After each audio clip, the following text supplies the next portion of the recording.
நாட்டின் மிக உயர்ந்த நீதித்துறை அலுவலகத்தில் தனது கிட்டத்தட்ட 15 மாதகால பதவிக்காலத்தை தொடங்கி இந்தியாவின் 53வது தலைமை நீதிபதியாக நீதிபதி சூர்யாகாந்த் இன்று பதவியேற்றார்.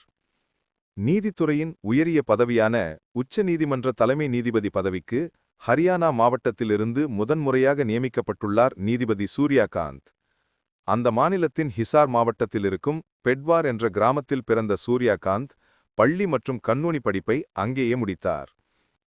1984ஆம் ஆண்டு ஹிசார் மாவட்ட நீதிமன்றத்தில் வழக்கறிஞராக இருந்த சூர்யாகாந்த் பின்னர் அங்கிருந்து சண்டிகருக்கு சென்றார்.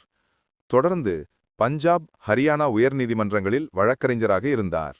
2000ஆம் ஆண்டு ஹரியானாவின் வழக்கறிஞர் ஜெனரலாக நியமிக்கப்பட்டார். அந்த பொறுப்புக்கு தேர்வான இளம் வழக்கறிஞர் என்ற பெருமையை அவர் பெற்றார். 2018ஆம் ஆண்டு இமாச்சல பிரதேச உயர்நீதிமன்றத்தின் தலைமை நீதிபதியாக சூர்யாகாந்த் நியமிக்கப்பட்டார். 2019ஆம் ஆண்டு உச்சநீதிமன்ற நீதிபதியாக நியமிக்கப்பட்ட சூர்யாகாந்த் முக்கிய வழக்குகளை விசாரித்த அமர்வுகளில் இடம் பிடித்தார். 2021ஆம் ஆண்டு பெகாசஸ் வழக்கில் ஒட்டுக்கேட்பு தொடர்பாக விசாரணை நடத்த குழு அமைத்து உத்தரவிட்ட உச்சநீதிமன்ற நீதிபதிகள் அமர்விலும் இடம்பெற்றார். பிரதமர் நரேந்திர மோடி, உள்துறை அமைச்சர் அமித் ஷா, மூத்த கேபினெட் அமைச்சர்கள், ஓய்வு பெற்ற தலைமை நீதிபதிகள் மற்றும் ஏராளமான பதவியில் உள்ள நீதிபதிகள் முன்னிலையில் ஜனாதிபதி திரௌபதி முர்மு அவர்களால் ஜனாதிபதி பதவி பிரமாணம் செய்து வைக்கப்பட்டது. துணை ஜனாதிபதி சி.பி. ராதாகிருஷ்ணன், மக்களவை சபாநாயகர் ஓம் பிர்லா, முன்னாள் துணை ஜனாதிபதி ஜக்தீப் தன்கர் மற்றும் பிற பிரமுகர்களும் கலந்து கொண்டனர். இந்த விழாவைத் தொடர்ந்து நீதிபதி காந்த் தனது மூத்த குடும்ப உறுப்பினர்களுக்கு மரியாதை செலுத்தினார். இந்த நிகழ்வில் பூட்டான், கென்யா, மலேசியா, மொரிஷியஸ், நேபாளம் மற்றும் இலங்கையைச் சேர்ந்த சர்வதேச நீதித்துறை பிரதிநிதிகள் கலந்து கொண்டனர்.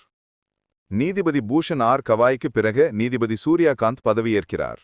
பதவி விலகும் தலைமை நீதிபதியின் பரிந்துரையின் பேரில் அரசியலமைப்பின் 124வது பிரிவின் கீழ் நியமிக்கப்பட்டார்.